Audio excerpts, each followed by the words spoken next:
আসসালামু আলাইকুম ওয়া রাহমাতুল্লাহি ওয়া বারাকাতুহু। ইন্নাল হামদুলিল্লাহ ওয়াসসালাতু ওয়াসসালামু আলা রাসূলিল্লাহ ওয়া বা'দ। প্রিয় দর্শক, কাছে কিংবা দূরে, দেশে কিংবা প্রবাসে, গ্রামে কিংবা শহরে, যে যেখান থেকে আমাদের সঙ্গে এই মুহূর্তে যুক্ত হয়েছেন, সুন্দর সময়ে সকলকে অভিনন্দন জানাচ্ছি। আলহামদুলিল্লাহ, এই রমাদান এসেছে আমাদের কাছে, আমাদের প্রত্যেকটি মানুষের দ্বারে। এই মাসটি শুধু উপবাসের নাম নয়, এই মাসটি শুধু খাওয়া এবং প্রবৃত্তিকে দমিয়ে রাখা নয়, বরং এই মাসটি নিজের আত্মশুদ্ধি, নিজেকে গঠন এবং শিক্ষা গ্রহণের মাস। এই মাসে নবী করিম সাল্লাল্লাহু আলাইহি ওয়াসাল্লাম কেমন করে তার জীবনটাকে পার করতেন, তার সময়লিপি কেমন ছিল, সে বিষয়টি নিয়ে আজকে আমরা জানবো ইনশাআল্লাহ। প্রথমে যদি আমরা নবী করিম সাল্লাল্লাহু আলাইহি ওয়াসাল্লামের রমাদানের আমলের দিকে লক্ষ্য রাখি, সবচেয়ে গুরুত্বপূর্ণ একটি আমল আমরা দেখতে পাই, সেটি হলো কোরআনের দাওর। নবী করিম সাল্লাল্লাহু আলাইহি ওয়াসাল্লাম রমাদান আসলে কোরআন বেশি বেশি পাঠ করতেন। আল্লাহ তাআলা যে বার্তা দিয়েছেন সেগুলো বুঝে বুঝে পাঠ করতেন, তেলাওয়াত করতেন। এমনকি হাদিসে মোবারকার মধ্যেও একটি বিষয় স্পষ্ট এসেছে যে নবী করিম সাল্লাল্লাহু আলাইহি ওয়াসাল্লাম শুধু নিজেই পাঠ করতেন না, বরং অপরকে শোনাতেন। এখানে অপর বলতে জিবরাইল আলাইহিস সালামকে বোঝানো হয়েছে, অর্থাৎ জিবরাইল আলাইহিস সালাম রাসূলুল্লাহ সাল্লাল্লাহু আলাইহি ওয়াসাল্লামের কোরআন তেলাওয়াত শুনতেন, এবং একবার জিবরাইল পড়তেন, আরেকবার রাসূলুল্লাহ সাল্লাল্লাহু আলাইহি ওয়াসাল্লাম পড়তেন। একে অপরকে কোরআন শোনাশুনি করতেন, যার ফলে যখন আমরা একটি বিষয় অপরকে শোনাই তখন আমাদের ভুল বুঝে আসে এবং সেখানে কি সমস্যা আছে সেটা বুঝে আসে, এবং সেটা অধিক পরিমাণে আয়ত্ত আসে। তো সেক্ষেত্রে আয়ত্তে আসার জন্য নবী করিম সাল্লাল্লাহু আলাইহি ওয়াসাল্লাম উত্তম পদ্ধতিটি, যেটি দাওর বলা হয়, কোরআনের দাওর করতেন। কেননা আল্লাহ তাআলা এই মাসে কোরআন নাজিল করেছেন, শাহরু রমাদানাল্লাযী উনজিলা ফীহিল কোরআন।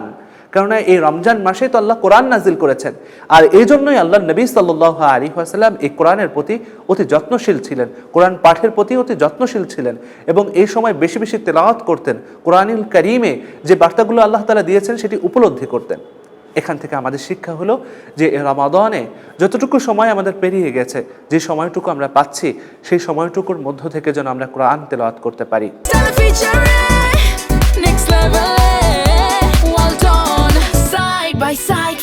দ্বিতীয় আরেকটি বিষয় হলো তার আমলগুলোর মধ্য থেকে তারাবির নামাজ, কিয়ামুল লাইল।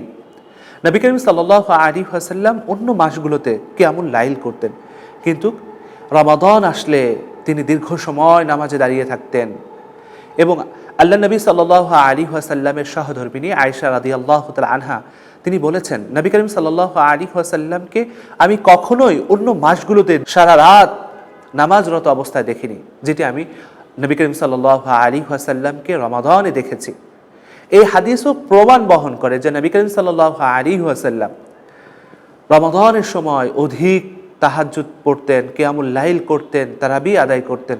তাই আমাদেরকে এই রমাদানের গুরুত্বপূর্ণ বরকতময় সময়ে তারাবির নামাজ এবং কিয়ামুল লাইল আদায় করা উচিত। কেননা আল্লাহ নবী সাল্লাল্লাহু আলাইহি ওয়াসাল্লামের হাদিসে আছে, মান কামা রমাদানা ঈমানান ওয়া ইহতিসাবান গুফিরা লাহু মা তাকদ্দামা মিন যামবিহি। যে ব্যক্তি আল্লাহ তাআলার সন্তুষ্টির জন্য রোজা রাখে এবং কিয়ামুল লাইল করে, আল্লাহ তাআলা তার গুনাহকে মাফ করে দেন। তাই কিয়ামুল লাইল অত্যন্ত গুরুত্বপূর্ণ। আল্লাহ তাআলা যেন আমাদের প্রত্যেককে এই আমলটি করবার এবং বুঝবার এবং নিজে আমলের মধ্যে নিয়ে আসবার তৌফিক দান করেন। তৃতীয় আরেকটি বিষয় তার আমল থেকে আমরা পাই, সেটি হলো যে তিনি দান সদকা করতেন। হাদিসে এসেছে, আস-সাদাকাতু তারুদ্দুল বালা। সদকা হলো সমস্ত বালা মুসিবত দূর করে থাকে। এটা মুমিনদের জন্য, অসহায় মানুষের জন্য উপহার। এই সদকার মাধ্যমে বান্দার যে বেনিফিট রয়েছে, যে দান করছে আল্লাহ তাআলা তাকে সম্মানিত করছেন। একটি হলো যে উপরের হাত নিচু হাত থেকে সবসময় উত্তম, আল্লাহ তাআলা সে তাকে উত্তমের মধ্যে রেখেছেন। আরেকটি হলো যে মানুষকে দান করছে, যার ফলে ওই মানুষটি তার প্রতি সহনশীল হচ্ছে, ভালোবাসা দেখাচ্ছে, যার ফলে সে সম্মানিত হচ্ছে। আরেকটি বিষয় হলো আল্লাহর দেওয়া রিজিক অপরকে দান করছে, এবং আল্লাহ তাআলা তার রিজিকে আবার বারাকা দান করছেন। কেননা হাদিসে মুবারাকার মধ্যে এসেছে, যে ব্যক্তি দান করে আল্লাহ তাআলা তার রিজিকের মধ্যে বারাকা দান করেন। বারাকা বলতে আমরা অনেক অর্থ বুঝি, তার মধ্যে একটি হলো যে সন্তুষ্ট বা তুষ্টি। আমরা যে কাজ করি বা যতটুকু আয় করি, উপার্জন করি, সেটুকুর মধ্য দিয়ে আমাদের কাজগুলো আঞ্জাম হয়ে যায়, পরিপূর্ণ হয়ে যায়, এবং আমরা সেটার মধ্যে তুষ্ট বা তুষ্টি বা আত্মার যেই ভালো লাগা সেটা আমরা অনুভব করি। এটাকে বারাকা বলা হয়।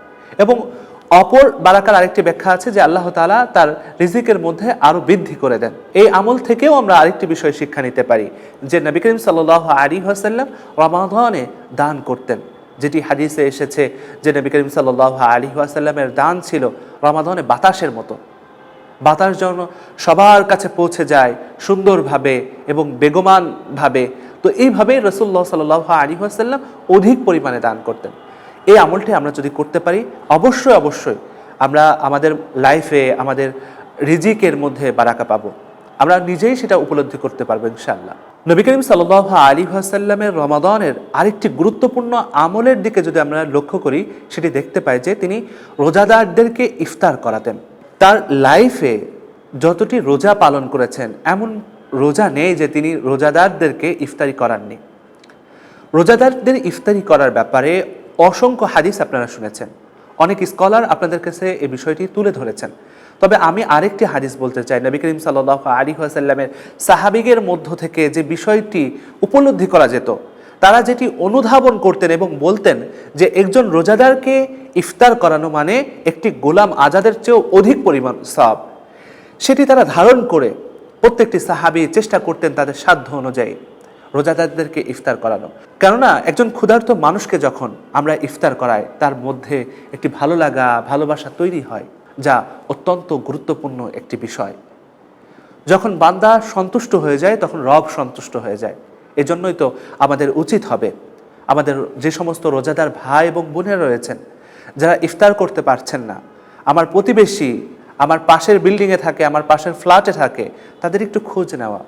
আসলে আমার ভাইটি কি ইফতার করেছে, আমার বোন কি ইফতার করার সুযোগ হয়েছে, এটি যদি লক্ষ্য রাখি, তাহলে এই রোজা আমাদের জন্য অত্যন্ত বড় বেনিফিট এর কারণ হবে। অসংখ্য হাদিস রয়েছে রোজাদারদের ব্যাপারে, রোজাদারদের ইফতারি করার ব্যাপারে, সেদিকে আমরা যাচ্ছি না। তবে এই হাদিস থেকে, সাহাবা একরামের এই আমল থেকে এটি আমরা শিক্ষা নিব যে নবী করিম সাল্লাল্লাহু আলাইহি ওয়াসাল্লাম যেহেতু অন্যকে ইফতার করাতেন এবং সাহাবা একরাম এই আদর্শ শিখে তারা মনে করতেন যে এটি গোলাম আজাদের চেয়েও বড় সওয়াব, তাহলে আমরা কেন এটাকে লুফে নেব না? এত এত মহত্ব, এত এত সওয়াব, এত এত অর্জন যেখানে আল্লাহ তাআলার নবী করিম সাল্লাল্লাহু আলাইহি ওয়াসাল্লাম জানিয়ে দিয়েছেন। আল্লাহ তাআলা আমাদেরকে এই বিষয়টিও লক্ষ্য রাখার তৌফিক দান করুন। প্রিয় ভাই ও বোনেরা, নবী করিম সাল্লাল্লাহু আলাইহি ওয়াসাল্লামের রমাদানের আমলগুলোর মধ্য থেকে অনন্য আরেকটি আমল হলো যে রমাদানের শেষ দশকে লাইলাতুল কদর তালাশ করা, যেটি অত্যন্ত গুরুত্বপূর্ণভাবে নবী করিম সাল্লাল্লাহু আলাইহি ওয়াসাল্লাম তালাশ করতেন। তিনি তো নবী ছিলেন, তার কোনো গুনাহ ছিল না, তার কোনো পাপ ছিল না, তার কোনো হিসাব নেই। তারপরও নবী করিম সাল্লাল্লাহু আলাইহি ওয়াসাল্লামের এই আমল, এই কাজ আমাদের কাছে সুস্পষ্ট একটি গাইড রেখে যায় যে নবী করিম সাল্লাল্লাহু আলাইহি ওয়াসাল্লাম এই রাতকে এমনভাবে তালাশ করতেন যাতে করে তিনি এই রাত তার থেকে কখনো মিস না হয়ে যায়। এ ব্যাপারে তো উল্লেখ রয়েছে এই রাতটি অত্যন্ত গুরুত্বপূর্ণ, অন্য হাজার মাসের তুলনায় এই রাতটি অত্যন্ত বরকতময়, মহিমান্বিত এবং সম্মানিত রাত। এজন্য তো আল্লাহ তাআলা স্বতন্ত্র একটি সূরা এই রাতের নামেই নাজিল করেছেন, কদর বলে। আল্লাহ তাআলা এই সূরাতেই বলেছেন লাইলাতুল কদরি খায়রুম মিন আলফি শাহর, এই রাতটি হাজার রাতের তুলনায়, হাজার মাসের রাতের তুলনায় অধিক বরকতময়, অধিক সম্মানিত রাত। তাই এই রাতের কদর করা উচিত। আল্লাহ তাআলা আমাদেরকে এটি বোঝবার তৌফিক দান করুন।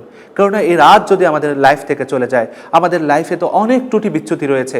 কি আমল করতে পেরেছে এই জীবনযাত্রায়, কেমনটি আমল করার কথা ছিল, কোন পথে চলার কথা ছিল, সেই পথগুলো আমরা ভুলে গিয়েছি। এই রাতটিও যদি আমরা ভুলে যাই, তাহলে আমাদের জন্য পরবর্তী দিনগুলো কেমন হবে, পরবর্তী যাত্রাগুলো, পরবর্তী যে ঠিকানা আমাদের জন্য আসছে, সেই ঠিকানা আমাদের কি হবে। এজন্য আল্লাহ নবী সাল্লাল্লাহু আলাইহি ওয়াসাল্লাম রমাদানে যে আমলগুলো করেছেন, এই আমলগুলো যেন আমরা করতে পারি। এছাড়া অসংখ্য আমল রয়েছে, তবে এই আমলগুলো আমাদের জন্য অত্যন্ত গুরুত্বপূর্ণ। আল্লাহ তাআলা আমাদের প্রত্যেককে রমাদানুল কারীমের এই সুসময়ে সুবিষয়গুলো সুন্দরভাবে বুঝবার তৌফিক দান করুন। আমিন। হাদা মা ইনদি ওয়াল ইলমু ইনদাল্লাহ। আসসালামু আলাইকুম ওয়া রাহমাতুল্লাহ। খবরের কাগজ, নিখাত, নির্ভীক, নিরপেক্ষ।